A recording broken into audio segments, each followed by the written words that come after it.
This week on the Stereo Image, we got my old pal, Jason Garfield. It's our first ship-to-shore stereo image. Jason is on a cruise ship somewhere in waters uncharted, and he is a great juggler doing his act on the ship, and he has a lot of exciting things to talk about with his trying to bring juggling into the Olympics. So please join us on the Stereo Image. I miss it when the guy goes 5, 4, 3, you know, for TV shit. Yeah, exactly. So anyways, well, I'll do an intro and talk before we do, before we cut to this. Jen edits all this to make me sound less stupid. But Sure. Joining us this week on the Stereo Image is the great Jason Garfield with our first Ship to Shore podcast. He's out at sea right now, and we're really excited to have him here with us to talk about all kinds of stuff: music, juggling, and music and juggling. So thanks for being on the show. Hopefully more music than juggling. Yeah, thank you for having me. It's a pleasure. It's an honor, and I'm only sorry it took this long. No, I wouldn't go that far. And I think I've surpassed my quota of jugglers for the year. Because I did Scotty and Katrina. Yeah, Scotty and Katrina. Who else? Or is that the quota? Yeah, 3 a year is my limit on jugglers. Well, you did it in the right order. Yes, exactly. I was starting from worst to best. Certainly in terms of skill, and in Scotty's case, so I was just bemoaning the fact that Scotty has horrible taste in music, and you have good taste in music. So. In addition to the juggling, you're a better musician appreciator. Musician appreciator. That's a new one. Thank you. So anyhow, the big question here we have is: do you incorporate music or any thoughts of music into your juggling, besides as an ironic statement? Yeah, I music makes me nervous. Doing routines. The reason why my show is what it is, which is like nonstop talking, is because juggling without talking makes me nervous. I learned this very early on. It's like having to do like a choreographed routine to music and, make it all go together and not be able to do anything or say anything if you make mistakes. I'm just more comfortable when I'm talking. So I have integrated some music while I talk, but I've taken a lot of the music out over the years just because those require cues, and then that requires more rehearsal time. And even with those rehearsals, unexpected things happen. And so it just makes the whole thing more complicated. So there was a time recently where there was a lot of music and a lot of video incorporated with the show. Yeah. But it was rehearsals were taking over 2 hours, and it still wasn't 100%. And so I took it out, and the show was better with it. You wouldn't know that what you were missing if it wasn't in there. So I mean, the short answer is no, but the longer answer is I used to. Right, and there's a lot of reasons. It's the issue that I was running into with Teller, asking why I couldn't just record music for them to take on the road with them to do their bits to, and it's because they're different every night. And juggling is the same. Yeah. So if you record it, you have to be the same. You have to do it the same every night. Right. In terms of some of Teller's bits, there's audience interaction that you can't control. So, he may stretch a bit, so it just won't work. But I understand it, especially with juggling. I mean, it's like a dance routine at that point. It's why we award bonus points for choreographing elements, juggling tricks to the music in our competitions, because it does look really cool. Like if you can hit a move at a specific time with the music, the whole thing, it demonstrates that you had enough control over your juggling to do that move at that particular time. But it also has this kind of wow factor of choreographing a dramatic moment with the music with a dramatic and very difficult juggling move, like a spin or a 720 or something like that, or just a noticeable change in the pattern, or even just a stop or a start. All of those things have different levels of difficulty in choreography. And so we just integrated that into the WJF competitions about a year ago, but it makes it more entertaining. I want to talk a little bit more about the WJF stuff, but before we get to that, you also play the piano, and I want to know how that came about. What sparked your interest in? Did you grow up listening to classical music in your house or anything, or did you just one day say, "I like this, I want to try it"? Yeah, I'll clarify this. I cannot play the piano very well or well at all, and I know all the reasons for why I can't. I did not learn how to play the piano. I made all the mistakes that everyone in juggling makes with the piano. I was impatient. I heard my dad played classical piano, and so but we didn't have a piano for my whole upbringing, so I didn't really hear it until I was probably 18. Yeah, he got a piano, and then he started playing again, and I heard it. And so the very first song, well, there were two. There was the Bumble Boogie, and then there was the third movement to the Moonlight Sonata, which is all you need in any repertoire. That's all you really need. If you can play the third movement of the Moonlight Sonata, that's all you need to play, and people will assume you can play everything, but you don't have to. You can just say, I don't feel like it anymore, but decide for yourself, right? Sure. So I just wanted to learn that. I didn't know how to read music. I developed my own way for learning the notes. I mean, I did eventually have to learn how to read the notes, but not the timing at all. So I learned the timing from listening to recordings of it. But I didn't learn scales or finger exercises or dexterity or any of that. I just forced it, I brute force learned the notes. Yeah. And I will say there are seconds here and there in recordings of me playing that I think that almost sounds okay. Not to speed, but I mean there was never a time I could play it all the way through. But it was a very good exercise in memorization of notes. I learned all of the notes to the second Hungarian Rhapsody list, right? I learned all the notes. I could play all the notes, just not correctly, but I knew them all. So I memorized a lot of notes. I learned a lot of pieces. I memorized all the notes, and that's pretty much as far as it went in terms of playing it. And then, if anybody, it doesn't even matter who's listening, I could not even know them. They could just be passing by. Like I used to sneak into colleges and just practice on their pianos. And if anyone passed by, for some reason, I wanted to play better because I knew people were listening. And then, of course, that psyched me out. I mean, it's the same thing with juggling. Like I can psych myself out. The hardest thing for me to do in my show, I'm going to kind of jump around with topics here, but the hardest thing for me to do in my show is the easiest trick, which is just a color change with 5 rings. So all it is juggling 5 rings, which is stupid easy for me. Not for you, but for me it is. Right. And then you just catch them a little differently to flip them around, and from the side they change colors. You just flip them, right? So and no one knows how you did it. Now I'm not trying to fool people. It's just an effect. I tell them how I do it afterwards because I'm not a magician. It doesn't matter. But I know how bad it looks if I drop on that, and that in and of itself makes that the hardest trick in my show, because I just don't want to mess up the illusion of it, because then I have a joke afterwards, and then. So, I get psyched out really easily. So I cannot perform under pressure at all with anything. And so music was just, because I didn't have any skills with it to begin with. So put a little bit of pressure on top of not learning it correctly, and just also being bad anyway, is just making bad even worse. Like I could have been playing my best and it still would have been bad. This is a very long answer. Well, but here's why though. I mean, I heard the pieces and I liked them. That's why I wanted it, and I wanted to be, and it sounded very impressive to me, and it was just so only loud and fast. Anything slow and romantic or whatever, I had no interest in at all. Just like taking a hammer to the keyboard and then making music with it. That's what I wanted to do. Yeah. Well, it's fascinating to me as a musician.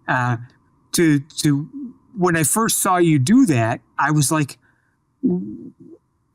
there's no, what is he doing? I mean, it's there's no sense of subtlety and there's no sense of musicality. It was, but the notes were there, as you said. You memorized the notes, and I was to go a little deeper into this. Like, I mean, how did you come up with your own fingerings and stuff? Because you couldn't have. Yeah. Like. Well, I had to. Well, yeah. I mean, I didn't know what I was doing, and I refused to take lessons. I refused to take lessons. I refused to have my dad teach me. It was just boring. It was. I mean, it's the 100% the incorrect way to learn anything. Like if I learned skydiving like that, I'd be dead. There's a right way to learn things, and a lot of them overlap in everything: gymnastics, juggling, music. Sure. It's all the same stuff. You learn the basic, boring foundation of your skill, and then you build on it. But you have to have something to build on. Yeah, I was building a skyscraper. I was building a skyscraper on top of a skyscraper that was not built well to begin with. So there was no foundation at all. And so fingering. I was going to say it's hysterical that you chose difficult pieces. I mean, you didn't say I want to learn. You know, well, that's another just again foundational. You didn't say I want to learn something mediocre or easy and then start work my way up to the really hard stuff. You just said I'm just going for the hard stuff and I'll figure it out. Which is, it's like if you saw juggling and you couldn't juggle 3 balls, you saw me juggle 7 balls and you said, I just want to do that. I'm not going to learn 3. I'm just going to learn 7. That's right. Yeah. It does not work. Why bother with those? Why bother with 3? So why do an easier piece? I had no interest in it. I don't want to do 3 balls. I just wanted to do 7. Well, it's even more impressive then. So your dad played classical piano, but he didn't get a piano till you were 18. Is that what you said?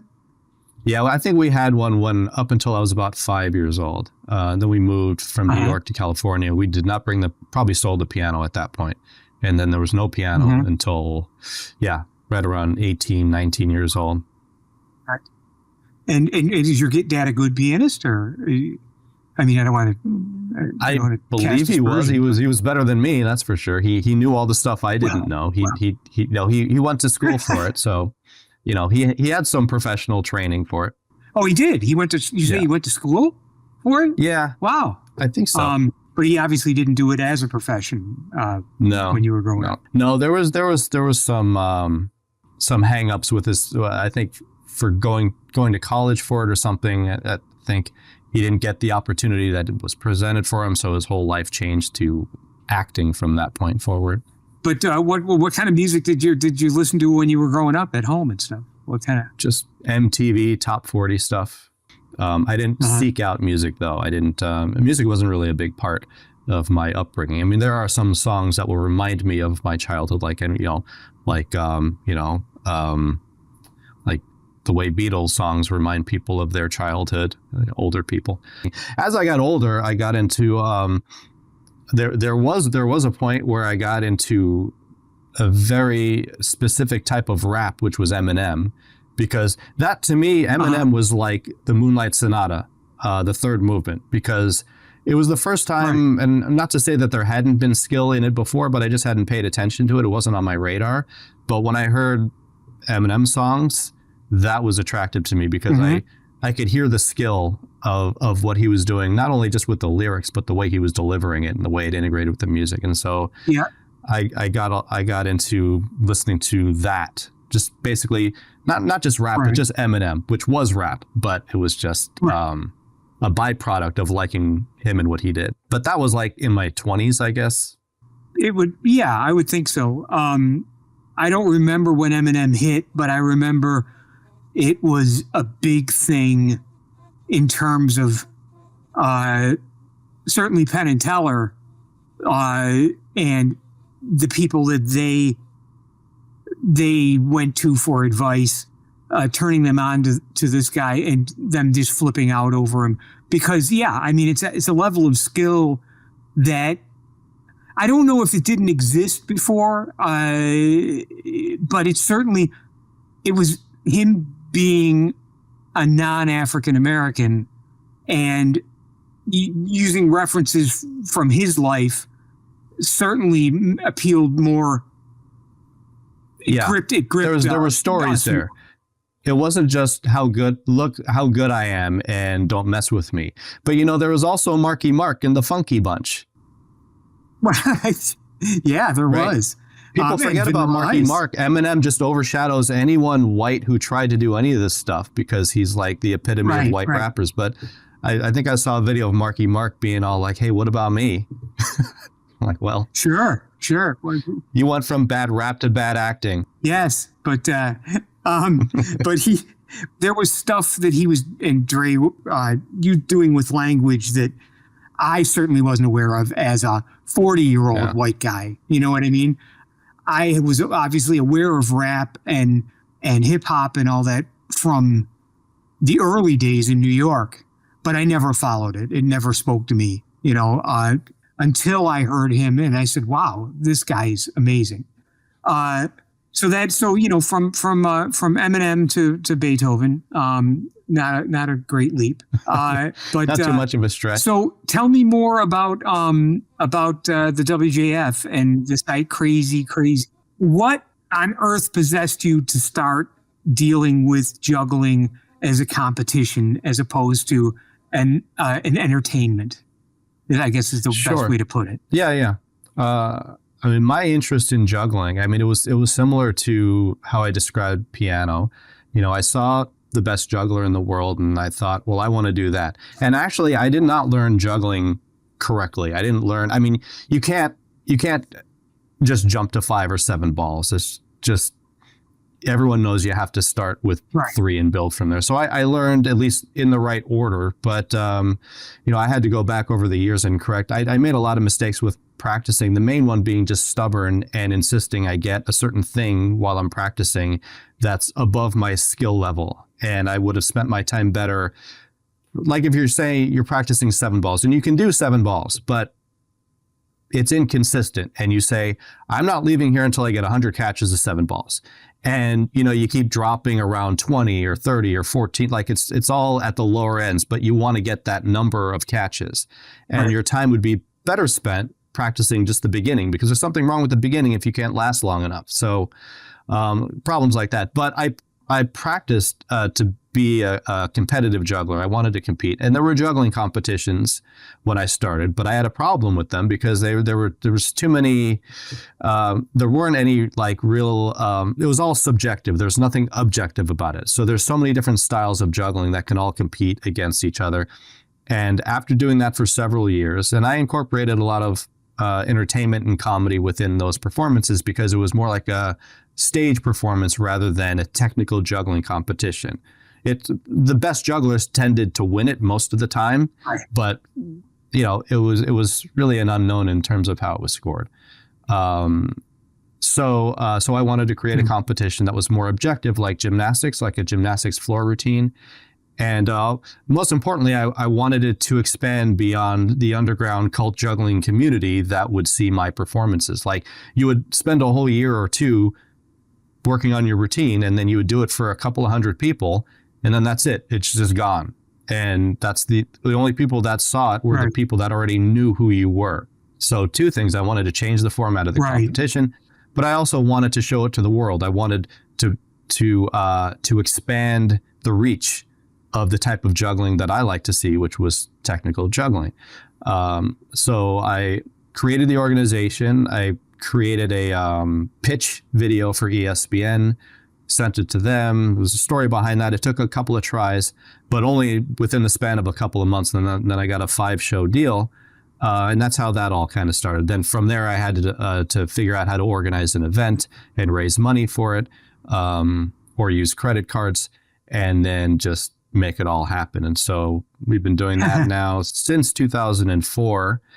Shifted goals toward getting juggling into the Olympics back in 2021, and we were invited by the Paris Olympic Committee in 2024 to do a demonstration of our sport in Paris, and so we did that last year. Then this past summer, we went to the Netherlands and did an event there for probably the largest live audience that we've had, which was like probably a little over 1,000 people.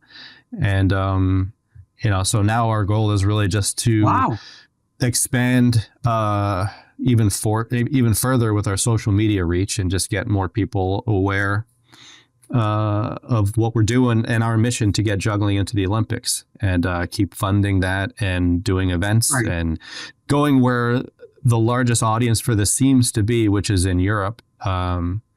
compared like U.S. juggling events get like maybe a few hundred people.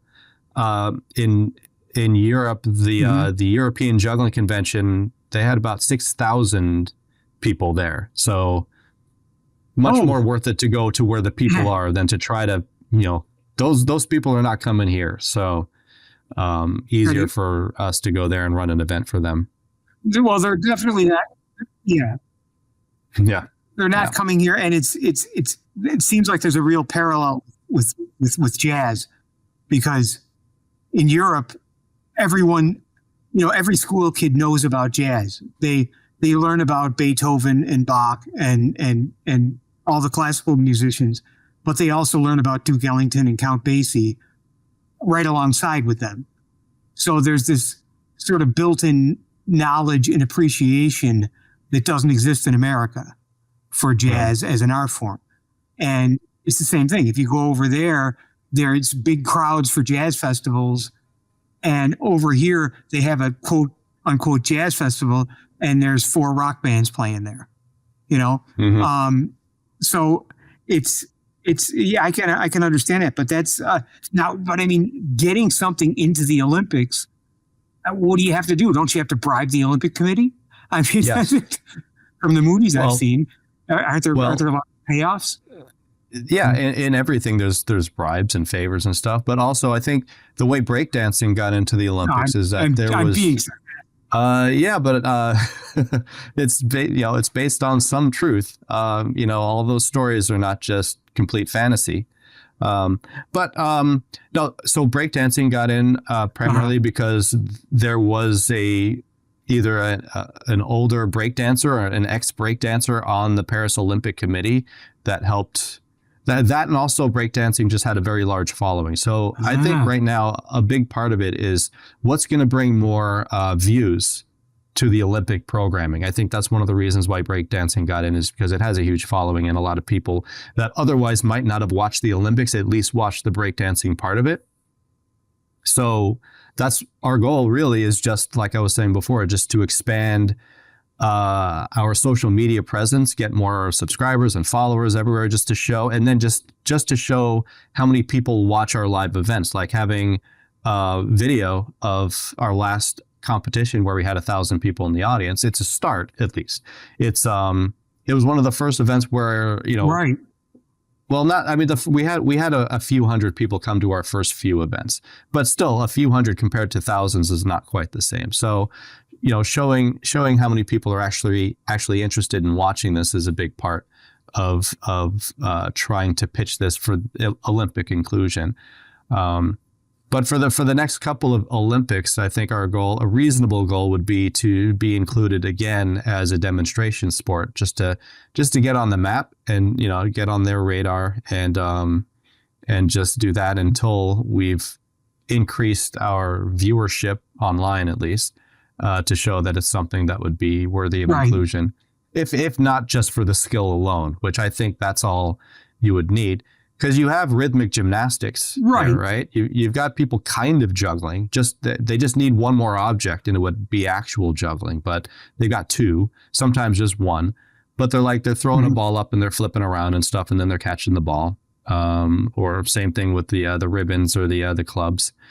But there is kind of another idea was also to kind of just partner up with some Olympic organizations like rhythmic gymnastics and go to some of their meets and do some demonstrations of our sport there, because I think there's some crossover interest, at least. I think, they do a similar skill. We take that skill much farther. Yeah. So that's one idea we have. Right. Aren't the Olympics in LA in 2028? Is that later? Yeah. No, 2028. Yeah. So you're going to try and do the same thing as you did in Paris, do a demonstration. Yeah. Event. I think as we get a little closer, or maybe even now, we'll start doing some more posting and tagging and reaching out to them, and I think that's the best way to. We sent emails and stuff, didn't get a response from them. I did get a response from Brisbane, because I started thinking, we should probably prepare for the next Olympics if we can't get anything set up for this one. And at least I have a contact there that will respond to emails. So they said to go through the IOC, but Well, that's nice. so we'll try Yeah. all different angles and see what we can do. But I think it's a long-term project, Yeah, I think. yeah. I mean, The IOC is what I hear about with the bribes. I didn't know how quickly I'd get the deal with ESPN. That was really quick. And we've done that periodically over the past 20 years, produce shows for ESPN. But the Olympics might take a little bit Right. longer than a couple of months. But we'll see. We'll see. Well, good. Well, they move at their own speed. The Olympics. Yeah. It's incredibly political, I guess.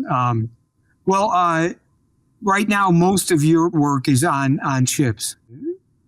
I mean, is there any other big things coming up? Yeah. I'm doing a rebrand of myself. It's not all ready yet, but I'm going to incorporate everything I do with health and physical fitness and juggling into a singular package that I present for corporate functions.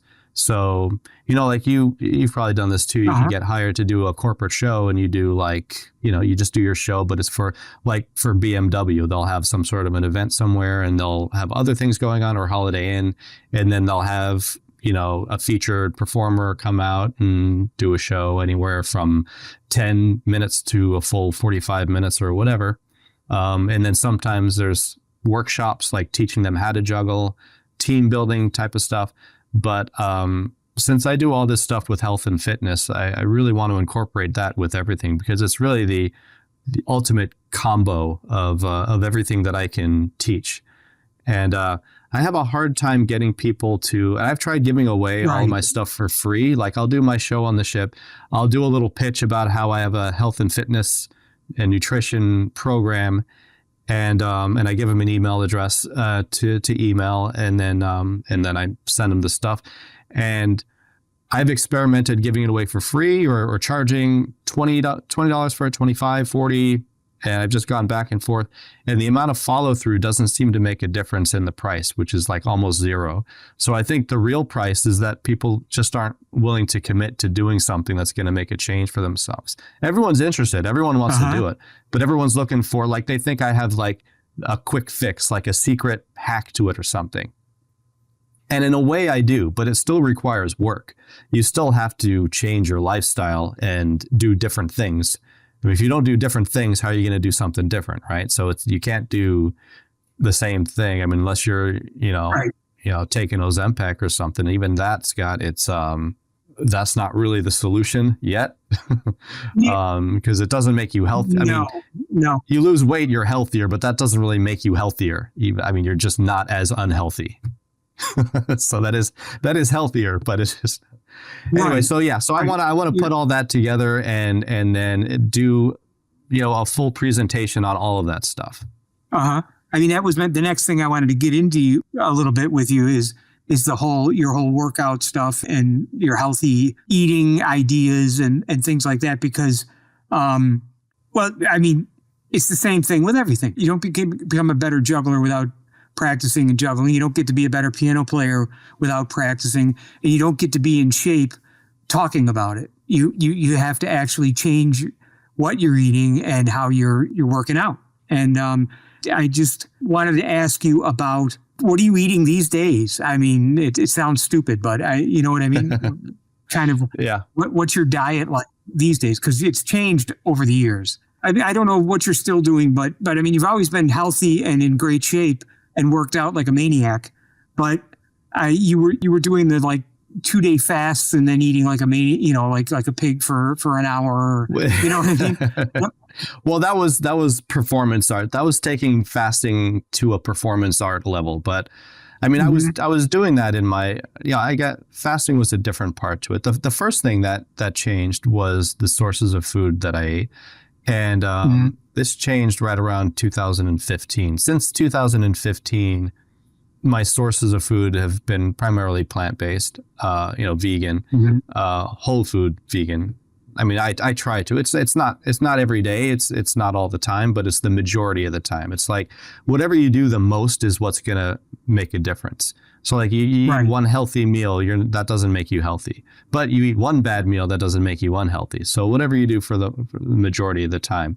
And so for me, getting into this, I guess I went into it the same way I went into juggling and the piano. I just did the hardest possible thing first, which was, just completely change everything, eliminated all animal products, went straight to plants, and did a 24-hour fast once I found out about fasting. Like I read a book on it and I read all the benefits to it. I'm like, well, I don't want to just like baby step my way to it. Now, a lot of people need that because it's a little daunting and overwhelming for some people, even wait a half hour before they wake up before eating something. Some people just, Right. that's their whole life. They can't even conceive what would they do? What am I going to do with myself? Just stare at the clock until it's time to eat? Like, well, what do you do after you eat? Just do that. And then when it's time. So depending on the person's personality and how adverse they are to not eating, it's just like any of this other stuff. If you learn it the right way, just baby steps toward it. Like I'll ask them, what time do you finish eating at night? What time do you start eating in the morning? Can you stop 15 minutes earlier and wait 15 minutes longer? Right? Can you just gradually build the window? Right. And then here's some stuff to try eating first. You don't have to give up whatever you've been eating, but eat it last. Eat all this stuff first. And the stuff that they eat first is so filling that they shouldn't want to eat anything else afterwards. So, Right. on this diet that I'm on, it's extremely filling. You'll get stuffed before you overeat on calories. So the only thing to control for after that is cravings. Like you can be completely full and then thinking, well, yeah, but if there was a whole pizza here, I could probably eat that. So that tells you what the problem is right there, right? If you're full and the only thing left to eat is more of what you've been eating and you don't want it, you're not hungry. Someone gives you a pizza, that's now entertainment. You're not hungry all of a sudden, right? So there's a lot of different ways to phrase this for people so that they can understand that, because eliminating all of the foods that are like drugs is like telling someone to get off drugs. And they're like, well, how? I'm addicted. But they don't know they're addicted. They just think this is food. So that's a tough one.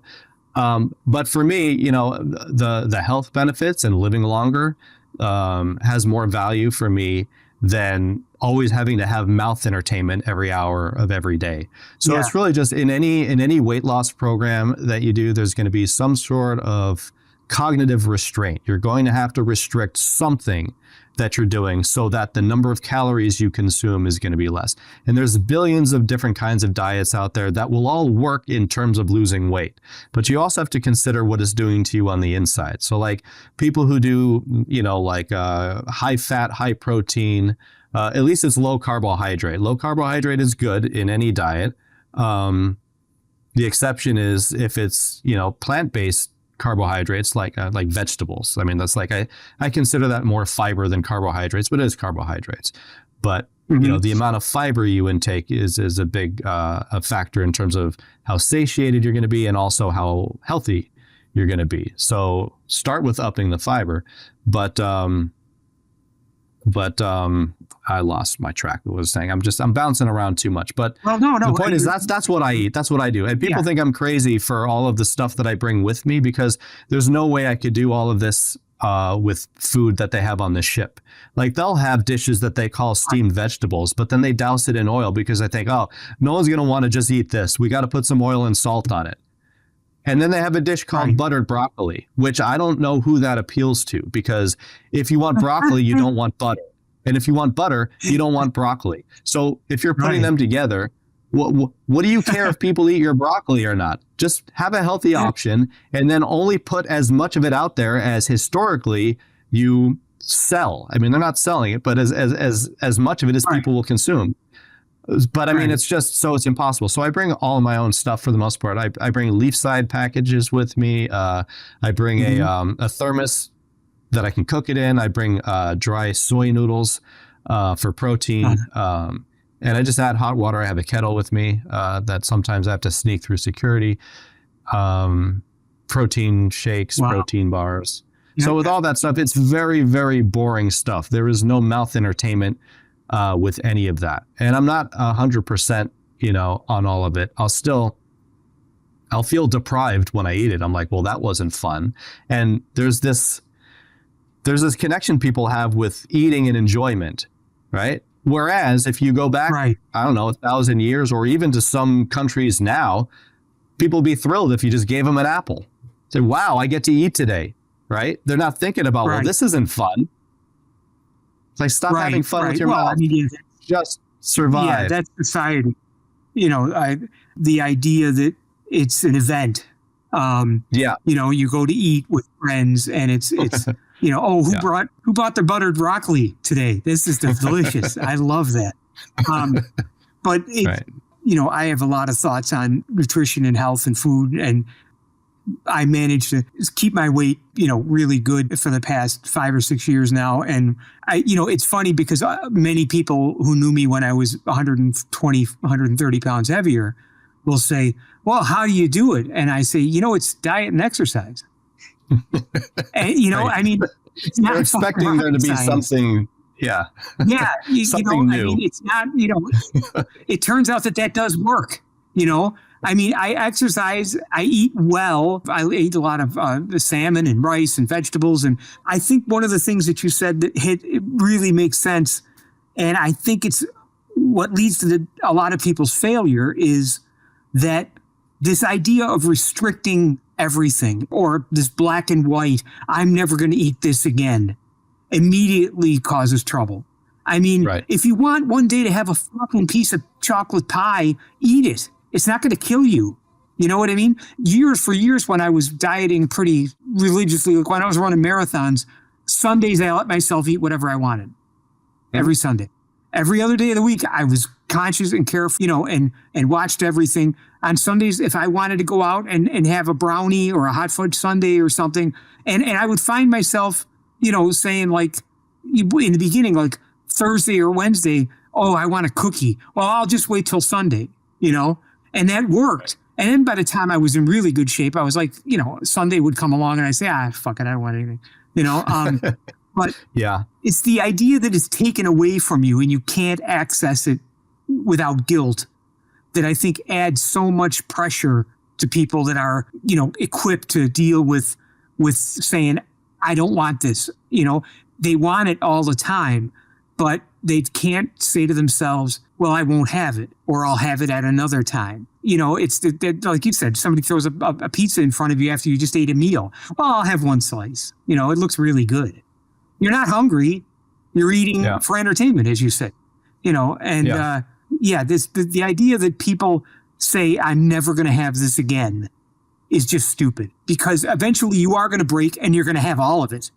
You know, that was the case when I was a kid. Right. You got a backlog. I'm not going to eat any candy ever again until I broke and then ate 20 candy bars. Yeah. You know, my brother was a triathlete and in really good shape, and kind of he could be dismissive. We were watching some television show about people dealing with dieting or something.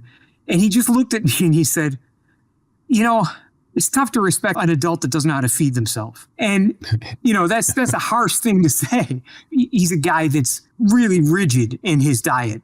And to grow outside of that is unusual for him. But I mean, it's impossible. In society today, it's almost impossible to say, I'm not going to eat chips again. I'm never going to have Doritos. I'm never going to have, you know what I mean? You can't do that. You've got to say, I mean, at least for me, what works for me is like, well, I'll have some once in a while. And then I'm okay. You know what I mean? I'm not depriving myself of saying I'm never going to get a chance to enjoy that again. But it's funny. Just to go on for one more minute. It's, you know, my diet has changed so much over the years. I never even think of having something like fried chicken, which, you know, I would eat chicken fingers and stuff like that a lot, you know, and I don't even have a taste for it anymore because, you know, eating a lot of the stuff that I eat, which is, again, it's not strict anything, but it's overwhelmingly better and healthier than I used to eat. And I've lost the taste for some, I'm not going to lose taste for cookies. You know what I mean? Sugar is a tough one for people. But I mean, the idea of settling down to some chicken dropped into a vat of, breaded and dropped into a vat of grease just doesn't hold the appeal that it once did to me, Yeah, I think learning a little bit about where the food comes from and then what it does to your body might help inform your decisions. Like maybe it'd be better to have a big bowl of blueberries instead of this deep fried animal, right? Not just because it was an animal and maybe it's a little sad, but also because of what it's going to do to your arteries and how much sooner you're going to have a heart attack.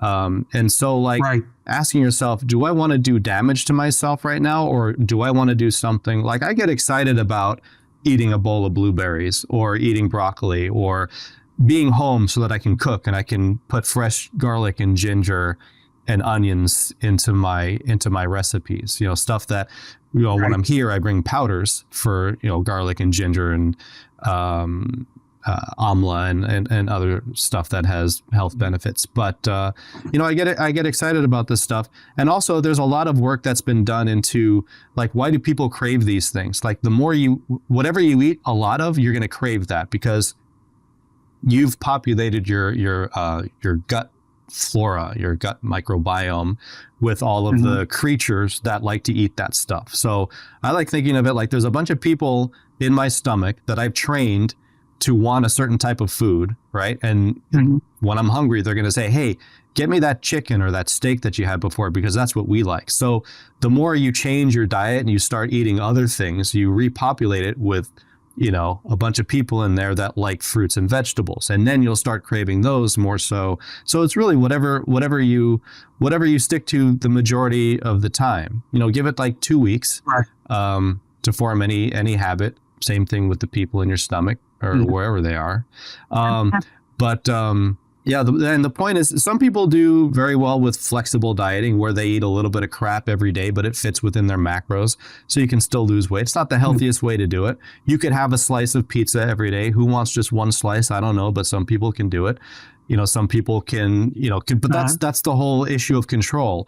Like you're either controlling how much you eat, what you eat, or when you eat it and when you don't eat it. So like if you're going to have ice cream, have you seen what a serving of ice cream is? Nobody eats one serving of ice cream. And, the calories can be, anywhere from 300 to 500 for one serving of ice cream. So, you're most likely eating half the tub or whatever. And so like you're just blowing off any chance of burning, losing any weight for that day. What I found that was fascinating though, like I would do that 1 day a week cheat day thing, right? Where I would I would plan for it and I would spend the whole day. You could see it in my fast food series. Yeah. Do you still do that? Do you still eat pancakes? No. I mean, I'll still make exceptions. I won't necessarily always plan for it. Typically, if it's a weekend though, there's a good chance I'm eating something that's off program for that day. But I try to minimize it. And of course, I try to exercise as much as possible, 6 to 7 days a week sometimes. But what I found interesting with that fast food series, when I was taking fasting to the extreme, like I would do a 100-hour fast. I only did that because I was making a video of it. But I would often do 3 or 4 day fasts. I would go from like 48 to 72 hours. And then I would have a plan to do like a cheat day after that. And I found after fasting for that, not even that long, like even just a 24-hour fast, all my cravings are completely gone. Like when you shift into that fat burning mode, all your body needs is the fat that you already have. So you're not really, you might get hungry, but like at that point, steamed broccoli is going to taste very good. You're kind of simulating food scarcity. So you should be happy to find anything. So I found that when I finally hit that duration, whatever the target was, 48, 72 hours, 100 hours, whatever, I didn't want to undo all of the health benefits of what I just did by eating a bunch of crap. I did it anyway because that was part of the video series and stuff. But often after I would do that, I'm like, I don't feel like eating anything horrible for me. What I'd really like are some blueberries or some apples or some oranges or some broccoli or something like that. So it does a really good job of cleansing your craving palate and just opening up the opportunity. So if you just create some simple rules, like, however long you go before you eat, even if it's just 12 hours, whatever, what's the first, you have to have an exit strategy. That's the most important thing. You can't just do 12 hours or 16 hours and then go like, all right, well, what am I going to eat? You should have a plan before you get into that. You should know what you're going to eat. You should have some beans ready. You should have a salad ready, or some stir-fried vegetables or something. But you should have that plan so that you get filled up, and it doesn't take much to get filled up. Your stomach shrinks when you fast because you're not expanding it with food. So it doesn't take much to get full after that. So like even just eating a plain baked potato afterwards, you'd probably be good with that for just a few hours. So there's a lot of different tools and techniques to make this work, but it's all to accomplish the same thing, which is eating fewer calories than you burn and doing it in a way that promotes health and longevity. Right. Well, that's for me, you know, I was in shape for many years and running a lot, and then I hurt my knee and I couldn't run, and I moved out here and I lost I had no job and I was miserable, and then I got the job with Penn and Teller, and I just ate whatever that I wanted. I've said many times, I ate like a kid whose parents gave him $100 and they went away for the weekend. You know what I mean? I did. I would eat the worst shit all the time. And anyways, get a handle on it and then slip back. And when the pandemic happened, I was talking to a buddy of mine that I went to high school with, and he's like, oh yeah, I got to go in. I got to have a bypass. I got to be on Lipitor, and I'm thinking to myself, I don't want to do that shit for the rest of my life. You know what I mean? My dad was 88 when he died, and he was walking 8 miles a day. You know what I mean? He was walking 3-4 hours, doing sit-ups, doing 1,000 sit-ups a day. And I want to be in that kind of shape when I'm in my 80s, not the kind of feeble, broken down for surviving after 20 years of, you know, medication and doctor care. So, you know, and that's what worked for me, was doing enough working out. I mean, the other thing that everyone always says, and it's true, you can't out exercise your mouth. You know what I mean? You can't burn enough calories to counteract what you take in if you're eating crap. So I do an hour a day on the elliptical, which is more than I probably need to do because I eat pretty healthy. But it's also psychological for me. I like doing it. It's what got me back in shape, and I can do it without injuring myself. And, you know, and I do some weights afterwards, but it's not the only thing I know is if you do everything sort of in moderation, and everyone knows that fried chicken's not good for you. So try not to eat it. You know, everyone knows that eating a whole bag of Doritos is not a healthy thing. These are not foreign concepts to anyone. And yet, you know, it's tough to say, I'm not going to do it. I mean, it's much, but as you said, it gets much easier, especially as you sort of retrain yourself. You know, you don't crave those things anymore. I mean, I used to, when I first started losing weight, this is turning into a really weird, long, that's what Jennifer's here for. Yeah. She'll chop it up. Yeah. But when I first started, I would see like Chili's ads on TV, and my mouth would start watering for that shit food. You know what I mean? I would say, oh, that looks good. Oh, I'm hungry. Oh, you know, and now it's like I see it and I'm like, ugh, Jesus, who would eat that shit? You know? Yeah. So, you know, it definitely works. But I just I think that the important thing for me anyways, and I think for many people, is to not have this ironclad, lay down the law, I'm never doing this again, this restrictions. I think that if you deal with it, like you deal with it, you're doing what you're doing most of the time, but occasionally you'll have something that's outside of that. And there's nothing wrong with that. You can't say, oh, slipped on my diet, I guess I might as well start eating shit again. You know? Right. And a lot of people do slip into that. And that's where failure and dealing with failure comes into this, because you'll make mistakes just like in anything else. Like if I stopped juggling every time I dropped a ball, you know, I would have stopped. So it's like you learn how to handle mistakes better, and you learn to not make them as often. But, you know, making a mistake should not cause a downward spiraling, you know, people get into this mode like, oh, well, I had a cookie, I guess I should have 5 more. Because now is my day that I'm going to have cookies, I guess, because I just had one. Instead of, all right, I just had one, I don't need another one. Let's just, you know, damage control, but we'll try to do better tomorrow. That thought about, all right, that's enough of that. Let's see if we can do a little bit better tomorrow. And that's all anything is just try to do a little bit better tomorrow. And you won't always do a little bit better tomorrow. And just recognize it. Well, that wasn't better. Now it's going to be even easier because now I've got, I've dug myself more of a hole. Sure. I just have to come up a little bit. The bar has gone down. Yeah, the bar's gone down. 2 steps back, 1 step forward. If you keep doing that, you keep going down, but it slows. So, but you want to try to, you want to try to take a couple steps up every now and then. Exactly. Well, I couldn't agree more. And it's all really solid, good advice. I think people should flock to you for your idea, this new rebranding thing that you're going to do. And obviously, you've got a huge social media power machine behind you. With yeah, I think the decision for me to do that is because I don't have time to save everyone one-on-one. I can't fill my whole day doing sessions with the most amount of people that I could tolerate is maybe 3. And that's just, emotionally, I'm just wrecked after that because, I actually watch and I think I'm emotionally affected by how well people exercise. I can't separate myself. I can't be one of those trainers that just counts the reps but doesn't really look at them or make corrections or anything. Like every single rep, if it doesn't pass my scrutiny, you're going to hear about it. And it's not a healthy way for me to live. It's great for you. It's great for anyone that I'm training. I'm jealous of all the people that actually get trained by me because they're benefiting from my entire life of learning how to do all this stuff. They get all my recipes. They get all the information. They get 40 years worth of stuff all just handed to them. Right.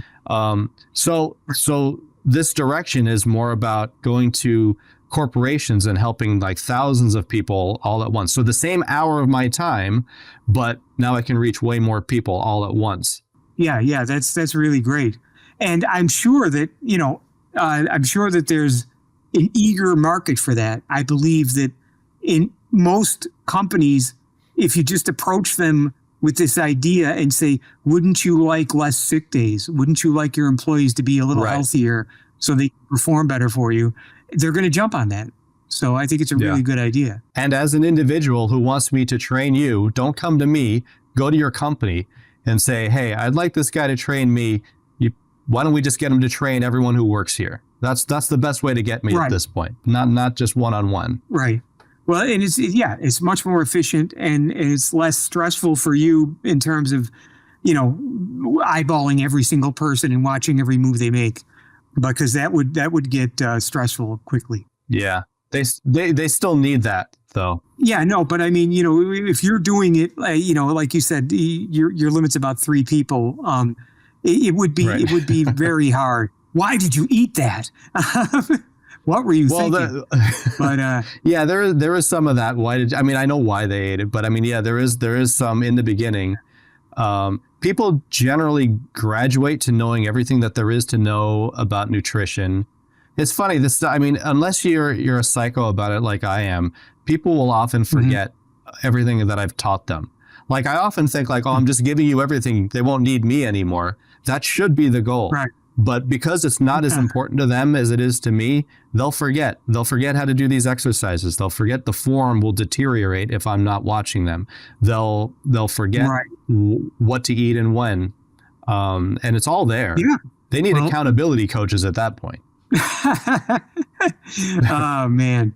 Well, I got to say, this has been really fascinating and really good. Not a lot of music talk, but I didn't expect that much. But I learned your secret for piano mastery.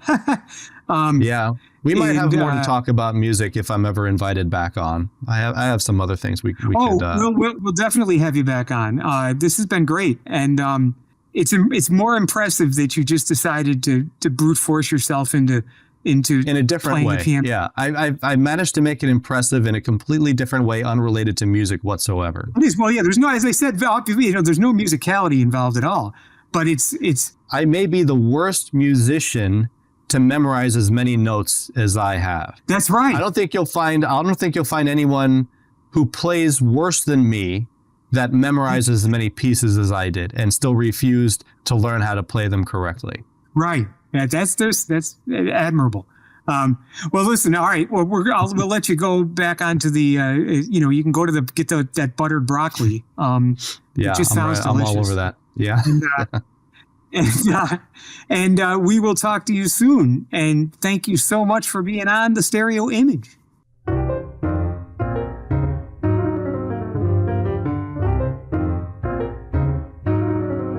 If you enjoyed this episode, and I hope you did, tell everybody you know. Tell people on the street. Just stop them and say thestereoimage.com. We're trying to spread it around like COVID. Remember COVID? That was fun, wasn't it? Please, if you have a chance, join our monthly email list over at thestereoimage.com and follow us on Instagram or Threads at the.stereo.image.